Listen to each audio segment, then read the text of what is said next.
ঠিক এখন এই মুহূর্তে তুমি হয়তো ফোনে স্ক্রল করছো, কিন্তু নিজেকে একবার প্রশ্ন করো, তুমি আসলে কে?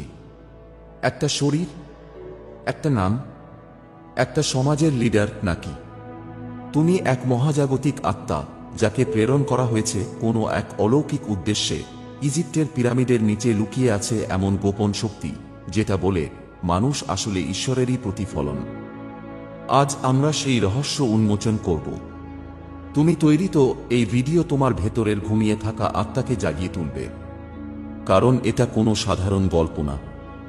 এটা হলো the cosmic awakening of human soul. তুমি আসলে কে? তুমি যখন আয়নায় তাকাও, যা দেখো তা কি আসল তুমি?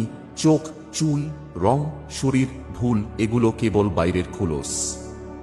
আসল তুমি হলো চেতন সত্তা। তুমি একটা ইন্টেলিজেন্ট এনার্জি যেটা ব্রহ্মাণ্ডের কেন্দ্র থেকে এসেছে। প্রাচীন মিশরের ফারাওরা বিশ্বাস করত মানুষের আত্মা একটা যাত্রায় আসে পৃথিবীতে, নামের জন্য নয়, খ্যাতির জন্য নয়, বরং আত্মজ্ঞান অর্জনের জন্য। তুমি শুধু মানুষ না, তুমি একটা ওয়াকিং গ্যালাক্সি। ঈশ্বরকে আমরা যখন ঈশ্বর বলি তখন অনেকে ভাবে তিনি দূরে কোথাও আছেন, কিন্তু আসল সত্যি হলো ঈশ্বর আছেন তোমার মাঝেই। তোমার অন্তঃচেতনা, সাবকনশাস মাইন্ড যেভাবে কাজ করে সেটা এমন এক প্রযুক্তি যা কোটি কোটি বছর আগে তৈরি। হিন্দু ধর্মে বলা হয় শিব মানে শূন্যতা, কিন্তু সেই শূন্যতার মাঝেই লুকিয়ে আছে সব সম্ভাবনা। নারায়ণ, বিষ্ণু, তারা কেবল ধর্মীয় চরিত্র না, তারা হলো কসমিক ফোর্স। আর সেই ফোর্স কাজ করে তোমার মধ্যেই। মিশরের গোপন রহস্য। তুমি কি জানো মিশরের পিরামিডগুলো কেবল কবর নয়, ওগুলো আসলে ছিল কসমিক ট্রান্সমিটার। প্রাচীন মিশরীয়রা জানত ব্রহ্মাণ্ডের শক্তিকে ধরতে হলে তোমার নিজের চেতনাকেও একই ফ্রিকোয়েন্সিতে নিয়ে যেতে হবে, আর সেটা সম্ভব ধ্যান, সাধনা এবং আত্ম অনুশীলনের মাধ্যমে। পিরামিড অফ গিজায়ের মধ্যবর্তী চেম্বার নাকি এমনভাবে তৈরি যাতে একটা নির্দিষ্ট সাউন্ড ফ্রিকোয়েন্সি তোমার আত্মাকে জাগ্রত করতে পারে। তাই তুমি যখন চোখ বন্ধ করো, ধ্যান করো, তুমি সংযুক্ত হচ্ছ হাজার বছরের পুরনো সেই শক্তির সাথে। মহাকাশের 99.99% হল অদৃশ্য ডার্ক এনার্জি। আর বিজ্ঞানীরা আজ বলছে আমাদের চিন্তা শক্তি সেই অদৃশ্য শক্তির সাথেই কাজ করে। মানে তোমার ভাবনা, বিশ্বাস, অনুভূতি, এগুলোর মাধ্যমে তুমি এই মহাবিশ্বের রিয়েলিটি তৈরি করছো। তুমি কোনো তুচ্ছ সত্তা না, তুমি সেই আত্মা যার এক একটা চিন্তা ব্রহ্মাণ্ডে কম্পন তৈরি করে। আত্মজাগরণ কিভাবে শুরু হবে? তুমি এখন ভাবছো তাহলে আমি কি করব? কিভাবে আমি এই কসমিক পাওয়ারে অ্যাক্সেস পাবো? উত্তর একটাই, নলেজ অ্যাকশন ট্রান্সফরমেশন। প্রতিদিন 10 মিনিট মেডিটেশন। সকালে সূর্য ওঠার আগেই চোখ বন্ধ করে নিঃশ্বাসের দিকে মনোযোগ। ধীরে ধীরে তুমি অনুভব করবে তোমার শরীর নয়, চিন্তা নয়, পরিচয় নয়, তুমি এক মহাজাগতিক আত্মা।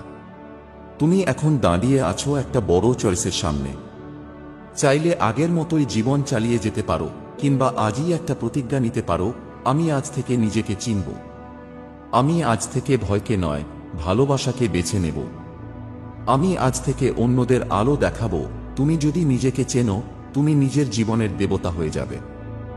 বন্ধু, এই জগৎ তোমাকে স্লিপ মোডে রাখতে চায়, কিন্তু তুমি এসেছো জেগে ওঠার জন্য। তুমি এসেছো শিখতে না। তোমার মনে আছে সবকিছু, শুধু দরকার ছিল কাউকে যে তোমাকে মনে করিয়ে দেবে তুমি আসলে কে। তুমি এসেছো এই পৃথিবীতে শুধু চাকরি করে মরার জন্য না, তুমি এসেছো নিজের আলো ছড়াতে, অন্যদের আলোকিত করতে। তুমি শুধু শরীর নও, তুমি ঈশ্বরেরই একটা স্ফুলিঙ্গ। আর আজ এই ভিডিওর মাধ্যমে সেই স্ফুলিঙ্গ আগুন হয়ে উঠছে। Welcome to your true self.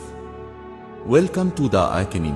This is the cosmic awakening of human soul. ব্রহ্মাণ্ডের সাথে সংযোগের সঠিক রাস্তাটি কি? এই যে তুমি এত কিছু জানলে, বুঝলে, কিন্তু প্রশ্ন থেকেই যায় এই জ্ঞানকে জীবনের প্রতিদিনের চর্চায় রূপ দিতে কি করবে? নিজেকে সময় দাও। প্রতিদিন কমপক্ষে 10 মিনিট চুপচাপ বসে শুধুই নিজের মধ্যে ডুবে যাও। এটাকেই বলে সাইলেন্স কানেকশন। মন্ত্র শুধু উচ্চারণ না, অনুভব করো। যেমন ওম নমঃ শিবায় মানে আমি শিবে আত্মসমর্পণ করছি, অর্থাৎ আমি মহাশক্তির সাথে যুক্ত হচ্ছি। সূর্য আর প্রকৃতির সাথে সংযোগ। সূর্য তোমার প্রাণশক্তির উৎস। প্রতিদিন ভোরে সূর্য দেখে অন্তত 5 মিনিট দাঁড়াও, এটা তোমার বায়ো এনার্জি চক্রগুলোকে জাগিয়ে তুলবে। অন্যদের ভালোবাসা দাও, কারণ ভালোবাসা হলো সবচেয়ে শক্তিশালী কসমিক ফ্রিকোয়েন্সি। যতবার তুমি কাউকে ক্ষমা করো, সাহায্য করো, হাসাও, ততবার তুমি কসমিক রিয়েলিটির সাথে একীভূত হও। এইভাবেই ব্রহ্মাণ্ড তোমার ভেতরেই কাজ করতে শুরু করবে। তুমি তখন আর কেবল দর্শক থাকবে না, তুমি হবে অ্যাক্টিভ ক্রিয়াশিল্পী। নয়, আত্মা ও পুনর্জন্ম, দ্য ইনফিনিটি সাইকেল। তুমি কি জানো এই প্রথমবার তুমি এই পৃথিবীতে আসনি? তুমি হাজারো বছর ধরে ঘুরে বেড়াচ্ছ, কখনো মিশরে, কখনো সিন্ধু সভ্যতায়, কখনো বা কোনো অজানা গ্রহে। তোমার আত্মা একটাই, কিন্তু তার অভিজ্ঞতা অসীম। এই জীবনের ঘটনাগুলো শুধুই এক একটা ক্লাসরুম। প্রাচীন ভারত বলেছে, পুনর্জন্ম মানে দণ্ড নয়, এটা সুযোগ। আর প্রতিটি জন্মে তুমি একটি নতুন পাঠ শিখতে এসেছ। তাই এই জীবন যদি কষ্টদায়ক হয়, জানো এটা শেষ নয়। তুমি এই ব্রহ্মাণ্ডের চক্রে যাত্রী মাত্র। আত্মা বারবার জন্ম নেয়, যতক্ষণ না সে নিজেকে চিনে ফেলে, ঈশ্বরকে নিজের মধ্যেই আবিষ্কার করে। তোমার আত্মজাগরণ মানেই এই জন্মচক্রের পরিসমাপ্তি। অ্যালিয়েন সভ্যতা ও প্রাচীন জ্ঞান, ডিড দে নাও? তুমি কি জানো, প্রাচীন মিশর, মায়া সভ্যতা, এমনকি ভারতীয় ঋষিরাও আকাশ থেকে নেমে আসা দেবতাদের কথা বলেছে। তারা ছিল কি অ্যালিয়েন, নাকি কোনো উচ্চতর আত্মা? এনসিয়েন্ট অ্যাস্ট্রন থিওরি বলে অনেক প্রাচীন সভ্যতা আসলে অন্য গ্রহ থেকে আগত উন্নত প্রাণীদের সাহায্যে গড়ে উঠেছিল। এমনকি ভারতীয় মহাভারতে বা উড়ন্ত যানবাহনের উল্লেখ আছে। একাধিক মন্দিরের পাথরের গায়ে খোদাই করা হয়েছে এমন জিনিস যা আধুনিক প্রযুক্তির চেয়েও উন্নত মনে হয়। তাহলে প্রশ্ন উঠবেই, এই জ্ঞান কি মানুষের, নাকি আমাদের মধ্যেই মিশে থাকা ঈশ্বরসত্তার? তুমি যখন সত্যিকারের জ্ঞানে জাগ্রত হবে, তখন তুমি বুঝতে পারবে তুমি এই পৃথিবীর নাগরিক নও, তুমি কসমিক সিটিজেন। মানুষের ভবিষ্যৎ রূপান্তর। ভবিষ্যতে মানুষ কেমন হবে? আরও প্রযুক্তিপ্রেমী, নাকি আরও আত্মিক? ভবিষ্যতের মানুষ হবে কম কথা বলা, বেশি অনুভব করা প্রাণী। তারা ভাবনা দিয়েই কাজ করবে, ভাষার প্রয়োজন কমবে। টেলিপ্যাথি, ইনটুইশন, স্পিরিচুয়াল ট্রান্সফার, এগুলো হবে সাধারণ ক্ষমতা। তখন মানুষ আর লড়াই করবে না, তারা কসমিক এনার্জি ব্যবহার করে সুস্থতা, শিক্ষা ও সৌন্দর্য সৃষ্টি করবে। এই রূপান্তর শুরু হবে আমাদের ভিতরেই, এখন থেকেই। আর তুমি যদি আজ জেগে ওঠো, তুমি সেই ভবিষ্যতের পথপ্রদর্শকদের একজন হতে পারো। তুমি শুধু ইতিহাসের অংশ না, তুমি ভবিষ্যতের স্থপতি। আজ তুমি অনেক কিছু জানলে, কিন্তু এখানেই থেমো না। প্রতিদিন একটু একটু করে নিজেকে জানো। নিজেকে প্রশ্ন করো, আমি আজ কতটা আলো এনেছি? আমি কারো চোখে শান্তি হতে পেরেছি?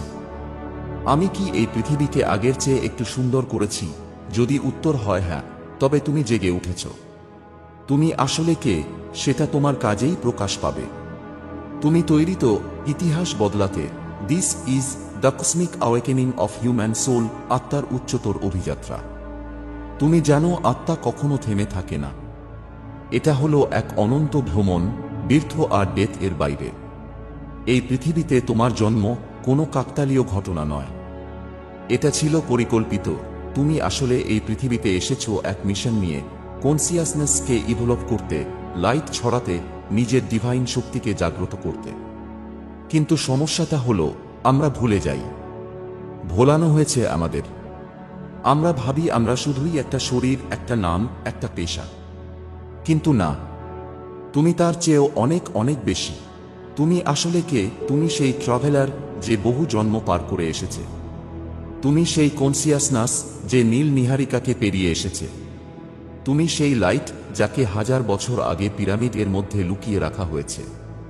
তুমি সেই সোল যাকে প্রাচীন ইজিপ্টে কা আর বা বলে ডাকা হতো।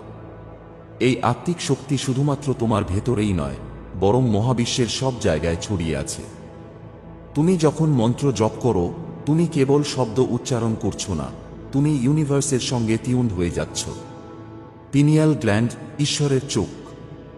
ইজিপ্টের প্রাচীন পুরোহিতরা বিশ্বাস করত আই অফ হোরাস মানে হচ্ছে পিনিয়াল গ্ল্যান্ড। এবং অবাক কাণ্ড হল, আজকের আধুনিক বিজ্ঞানও এই গ্ল্যান্ডের অদ্ভুত শক্তি সম্পর্কে ধারণা পাচ্ছে।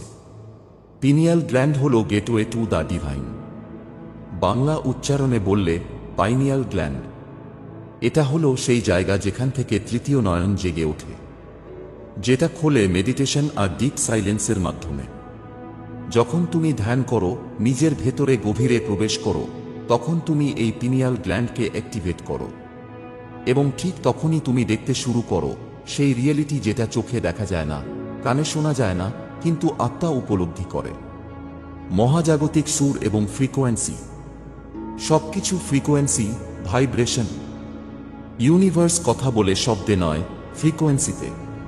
তুমি যদি ভুল ফ্রিকোয়েন্সিতে ভাইব্রেট করো, তাহলে ভুল রিয়েলিটিতে আটকে যাবে।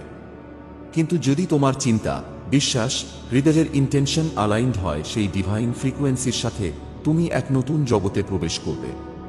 তুমি কি জানো, মিশরের পিরামিডের ভেতরে কিছু ফ্রিকোয়েন্সি ব্যবহার হতো যেটা সোলকে উপ্লিফট করত।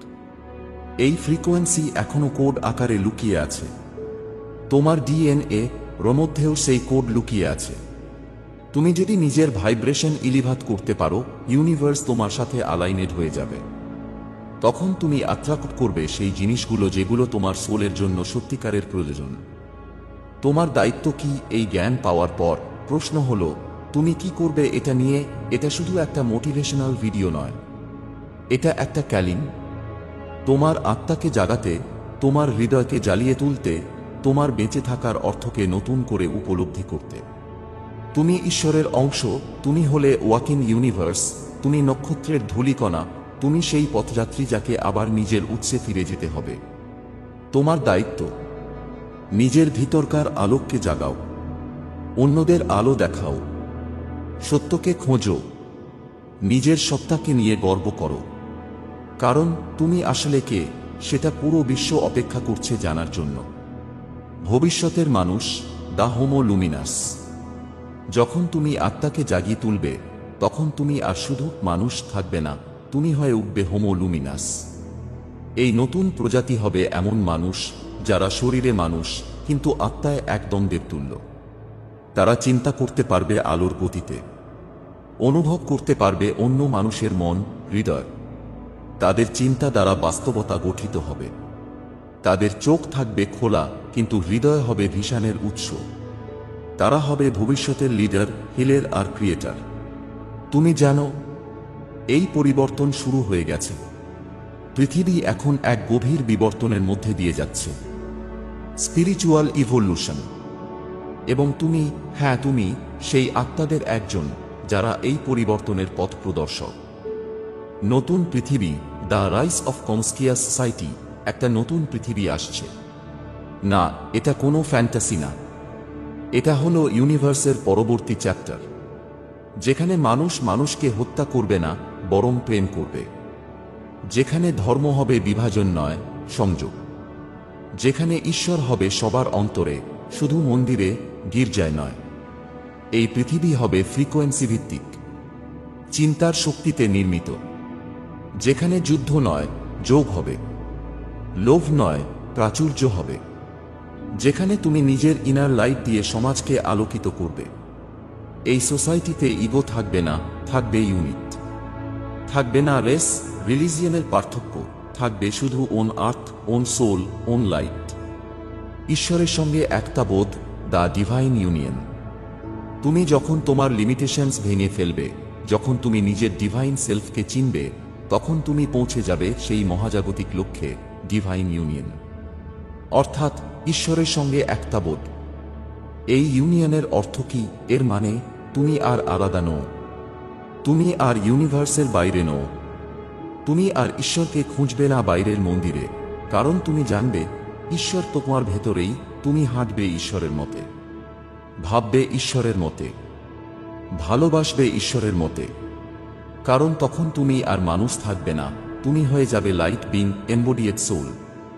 এটাই হলো ultimate destiny of human soul, to become one with the source. এবার তোমার প্রশ্ন, এখন কি করবে তুমি? এই জ্ঞান জানার পর তুমি কি আবার পুরনো জীবনে ফিরে যেতে পারবে? তুমি কি সত্যিই নিজের মহাজাগতিক ক্ষমতাকে